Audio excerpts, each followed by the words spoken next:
seorang yang sudah sampai usia 40 tahun, maka Allah mengingatkan dia untuk menyiapkan 5 bekal utama sebelum dia kembali pada Allah Subhanahu wa taala.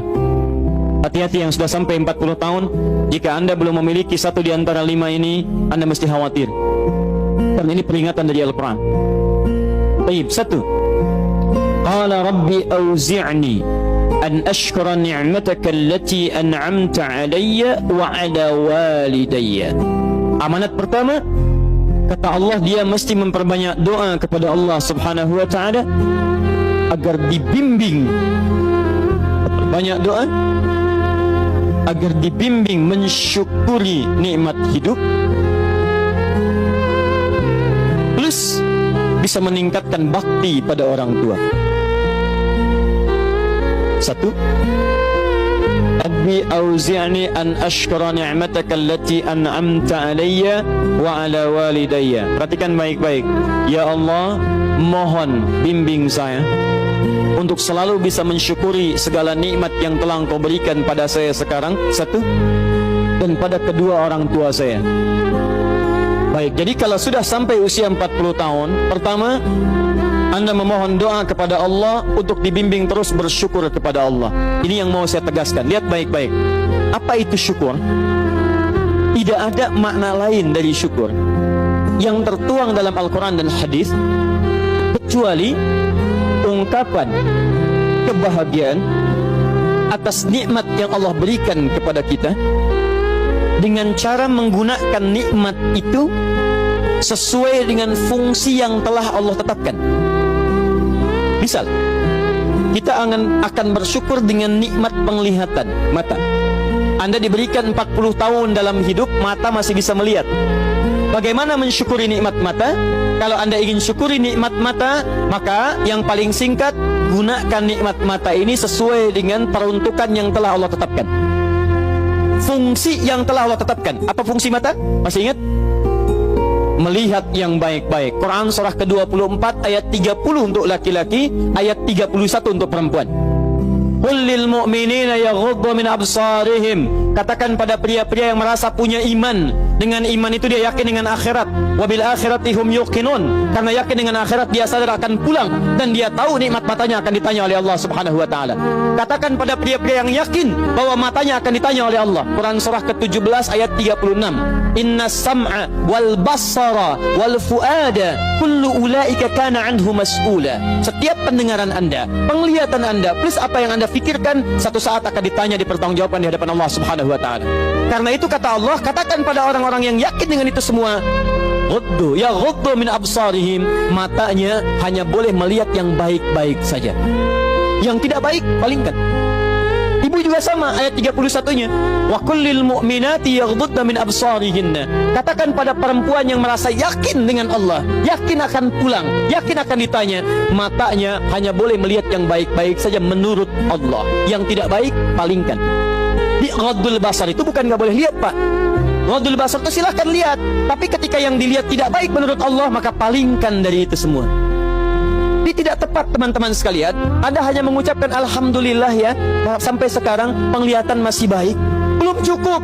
Baik itu dipakai lihat apa? Penglihatannya baik, tapi masalahnya yang dilihat baik tidak. Itu poinnya. Maaf, ada anak usia 4 tahun, Bu, Pak, tidak bisa melihat. Dalam tidak bisa melihatnya, dia masih mau menghafal Al-Quran.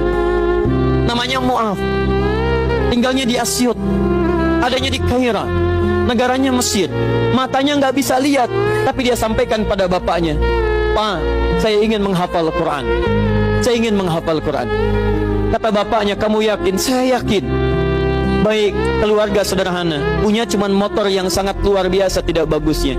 Dimodifikasi dashboardnya, menempuh jarak kisaran 20 km. Datang pada syekhnya, bapaknya kemudian membonceng, muadnya di belakang. Teman-teman sekalian, setiap berangkat datang pada syekh, dapat hafalan baru, bapaknya tulis ayatnya, disimpan di dashboardnya. Di jalan lihat ke sini, lihat ke jalan, lihat ke sini, lihat ke jalan. Mu'adz bacakan ayatnya, bapaknya mendengarnya. Secara singkat, tiba-tiba setelah itu fasenya berakhir, jadilah anak ini hafal Quran. Yang ngantar belum hafal Quran, yang diantar nggak bisa lihat hafal Quran. Saking mudahnya Al-Quran, yang nggak bisa lihat bisa hafal Quran. tapi bapaknya dapat pahala dari transferan anaknya. Perhatikan baik-baik. Begitu dibacakan Qurannya, bagus makhrajnya, viral kisahnya. Begitu viral di Timur Tengah, datang reporter mau wawancara. Pertanyaan pertama, kalau Adinda diperkenankan oleh Allah untuk bermohon saat ini, apa yang mau dimohonkan kepada Allah? Reporter ini mengira dia akan meminta doa seperti ibunda Imam Al-Bukhari bermohon kepada Allah supaya Al-Bukhari disembuhkan dari butanya. Bu, Pak, Imam Al-Bukhari itu dulu buta. Butanya permanen. Dilahir 2 tahun ayahnya meninggal, 4 tahun buta permanen. Nanti ada satu kejadian di situ yang dengan kejadian itu ibunya berdoa kepada Allah, anaknya menghafal Quran sampai di surat Qaf ya, ayat ke-22. Anaknya murajaah ayat, ibunya memohon kepada Allah sambil menangis sambil tertidur sampai tertidur. Disitulah kemudian terjadi sesuatu yang luar biasa. Seketika Allah sembuhkan Al-Bukhari kecil, matanya bisa melihat kembali. Karena kajian kita bukan di sini, lain waktu nanti saya terangkan. Anda yang punya kitab Fathul Bari, Syarah Sahih Al-Bukhari, beli jilid pertama, kitab Muqaddimah, halaman 634, paling kiri, paragraf yang ketiga, baris 1 sampai dengan 9. Anda temukan kisahnya. Nah, reporter ini mengira ini Mu'adz akan minta kepada Allah seperti Al-Bukhari kecil memohon kepada Allah, matanya bisa melihat lagi.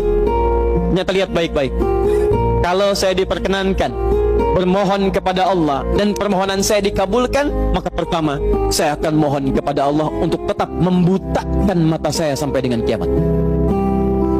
Ya Rabb, mohon butakan mata saya sampai kiamat, karena dengan buta mata ini saya bisa menghafal Quran. Saya takut ya Allah, kalau saya melihat lagi, mata saya melihat maksiat dan hilang Quran dari hafalan saya. Anda bisa bayangkan, anak kecil 4 tahun, mata nggak bisa lihat, digunakan menghafal Quran. Dan dia takut kalau melihat matanya dipakai maksiat.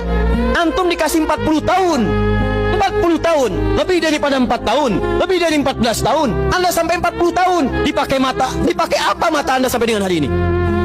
Berapa maksiat yang telah Anda kumpulkan dari mata Anda itu?